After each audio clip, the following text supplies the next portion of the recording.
So hello and welcome guys, स्वागत है आप सभी लोगों का लीगल पीडिया की ब्रांड न्यू वीडियो में। तो आज की इस वीडियो में हम डिस्कस करेंगे part 2 of Indian constitution which covers article 5 to 11। तो आइए शुरू करते हैं। इंडियन कॉन्स्टिट्यूशन का जो पार्ट 2 है वो सिटीजनशिप से डील करता है और इसमें 6 आर्टिकल्स कवर होते हैं, आर्टिकल 5 से लेकर आर्टिकल 11 तक।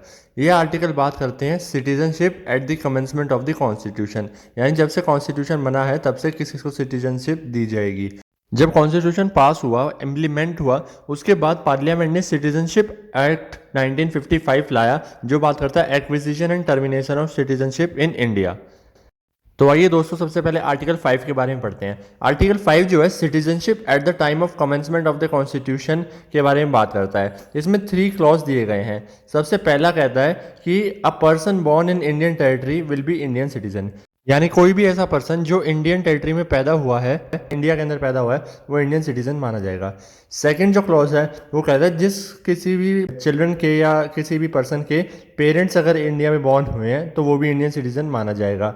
थर्ड क्लॉज जो है आर्टिकल 5 का वो कहता है अगर इस कॉन्स्टिट्यूशन की स्टार्ट होने से पहले कोई भी एक व्यक्ति इंडिया में लगातार 5 साल के पीरियड के लिए रह रहा है तो उसे भी इंडियन सिटीजन कंसिडर किया जाएगा। नेक्स्ट आर्टिकल हमारा आता है आर्टिकल 6। आर्टिकल 6 बात करता है rights of citizenship of certain persons who have migrated to India from Pakistan. कुछ ऐसे पर्सन की राइट्स, सिटीजनशिप राइट जो पाकिस्तान से इंडिया माइग्रेट हुए हैं। इस आर्टिकल को 2 क्लोज में डिवाइड किया गया है। पहला क्लोज कहता है कि सिटीजनशिप राइट उन पर्सन को दिया जा सकता है जो पाकिस्तान से इंडिया माइग्रेट हुए हैं, लेकिन उसके लिए कंडीशन क्या है कि उनके पेरेंट्स या ग्रैंड पेरेंट्स जो है इंडियन सिटीजन्स थे as per government of India act 1935। Second clause जो है वो बात करता है citizenship of a person who migrated before and after the 19th July 1948 and its procedure of recording in the registered document.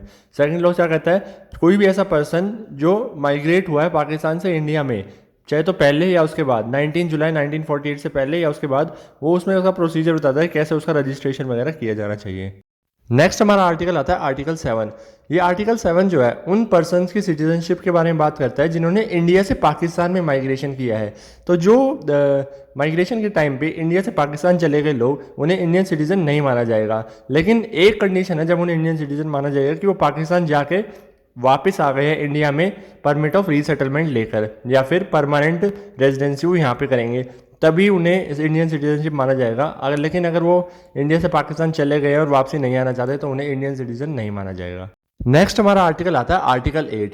Article 8 बात करता है उन लोगों की सिटीजनशिप के बारे में जो इंडियन ओरिजिन के हैं, यानी जिनके पेरेंट्स या ग्रैंड पेरेंट्स जो है इंडिया के अंदर बॉर्न हुए थे और वो इंडियन सिटीजन्स है as per government of India act 1935 और वो कहीं बाहर देश में जाके रह रहे हैं तो उन्हें भी इंडियन सिटीजन माना जाएगा अगर कोई डिप्लोमेटिक रिप्रेजेंटेटिव या कॉन्सुलर रिप्रेजेंटेटिव जो है इंडिया का उन्हें ऐसा स्टेटस प्रोवाइड करता है।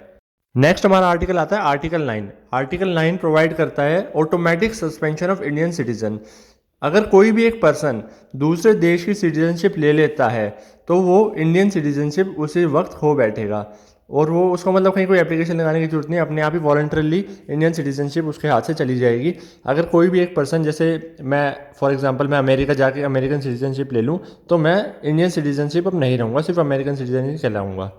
अगला हमारा आर्टिकल आता है आर्टिकल 10। आर्टिकल 10 कहता है कि डेफिनेशन जो प्रोवाइड करी गई है सिटीजन की पार्ट 2 में इंडियन कॉन्स्टिट्यूशन के, तो उस डेफिनेशन के अंदर जो भी बंदा फॉल करता है वो इंडियन सिटीजन माना जाएगा, लेकिन उसकी कंडीशन क्या है, अगर पार्लियामेंट ने वो डेफिनेशन अमेंड कर दी, चेंज कर दी, उसमें चेंज आ गया और उस चेंज की वजह से वो पर्सन जो है उस डेफिनेशन से बाहर हो गया तो फिर उसे इंडियन सिटीजन नहीं माना जाएगा। Part 2 of the Indian constitution का हमारा लास्ट आर्टिकल आता है आर्टिकल 11। आर्टिकल 11 जो है गवर्नमेंट को पावर देता है किसी को भी डिसाइड करने की कौन इंडियन सिटीजन हो सकता है और कौन नहीं, और उसमें लिमिटेशन नहीं प्रोवाइड करी गई कॉन्स्टिट्यूशन के द्वारा। पार्लियामेंट अपने हिसाब से, गवर्नमेंट अपने हिसाब से डिसाइड कर सकती है कौन इंडियन सिटीजन होगा और कौन नहीं होगा, चाहे वो कॉन्स्टिट्यूशन में उसकी डेफिनेशन के अंदर आ रहा हो या ना आ रहा हो। आइए कुछ लैंडमार्क जजमेंट्स देख लेते हैं, कुछ इंपॉर्टेंट केस लॉज। सबसे पहला है मोहम्मद रेजा देशबतानी वर्सेस स्टेट ऑफ बॉम्बे। इस केस के अंदर जो है सिटीजनशिप ऑफ इंडिया रिजेक्ट कर दी गई थी अपीलेंट के लिए। क्यों कर दी गई थी रिजेक्ट? अपीलेंट जो है वो अपने अंकल के साथ इंडिया आया था और काफ़ी साल वो इंडिया में रहा, लेकिन फिर वो इराक चले गया पिलग्रिमेज पे।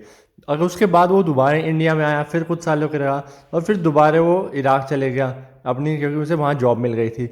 तो क्योंकि वो बार बार आता रहा जाता रहा, उसने कंटिन्यूस एक रेजिडेंसी नहीं रखी इंडिया में, तो इतना ही फैक्ट काफ़ी था कि उसे इंडियन सिटीजनशिप नहीं दी गई।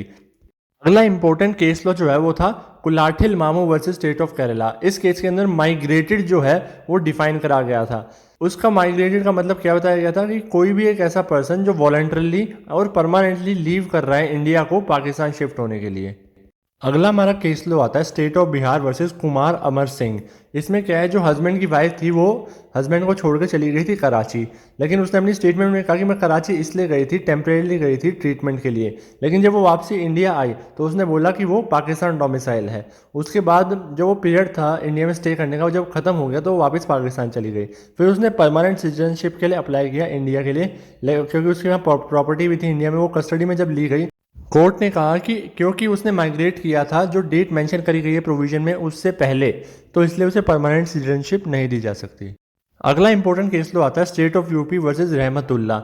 इसमें कोर्ट ने कहा कि सेंट्रल गवर्नमेंट के पास पूरी पावर है एक्शन लेने की, किसके अगेंस्ट, जिन्होंने फॉरेन सिटीजनशिप एक्वायर कर ली है और उन्होंने इंडियन सिटीजनशिप को छोड़ दिया है, लेकिन फिर भी वो इंडिया में रिजाइड कर रहे हैं, तो उसके ऊपर एक्शन लेने की गवर्नमेंट के पास पूरी पावर है।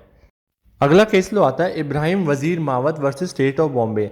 इसमें कॉन्स्टिट्यूशन वैलिडिटी चेक करी गई पाकिस्तान कंट्रोल एक्ट 1949 की। इस एक्ट में क्या कहता है, ये एक्ट कहता है कि कोई भी अगर सिटीजन है इंडिया का या पाकिस्तान का, वो कुछ सर्टेन कंट्रीज़ में एंटर नहीं कर सकता विदाउट प्रायर परमिशन। एंड अगर कोई पर्सन जो है इस रूल के अगेंस्ट जाता है तो उसे एक ऑफेंस के रूप में माना जाएगा और उसे कन्विक्ट किया जाएगा उस ऑफेंस के लिए। और आर्टिकल 7 जो है वो पावर देता है सेंट्रल गवर्नमेंट को किसी भी पर्सन की सिटीजनशिप चाहे तो बना दे या हटा दे, किसी को भी सिटीजनशिप प्रोवाइड कर दे या उसे छीन ले। लेकिन उसमें एक आ गया कि किसी भी सिटीजनशिप यूं ही छीन लेना बिना कोई ग्राउंड प्रोवाइड करे गए, ये जो है पार्ट 2 में जो कॉन्स्टिट्यूशन के सिटीजनशिप राइट्स दिए गए हैं उसके थोड़ा खिलाफ हो जाता है। तो गाइज आज की इस वीडियो में इतना ही। अगर आपको वीडियो अच्छी लगी हो तो वीडियो को लाइक कर देना, चैनल को सब्सक्राइब कर देना, और हाँ, कमेंट में जाकर ज़रूर बताना आपको वीडियो कैसी लगी या कोई फ्यूचर लीगल टॉपिक जिस पे आप बात करना चाहते हैं। Thank you for watching, bye.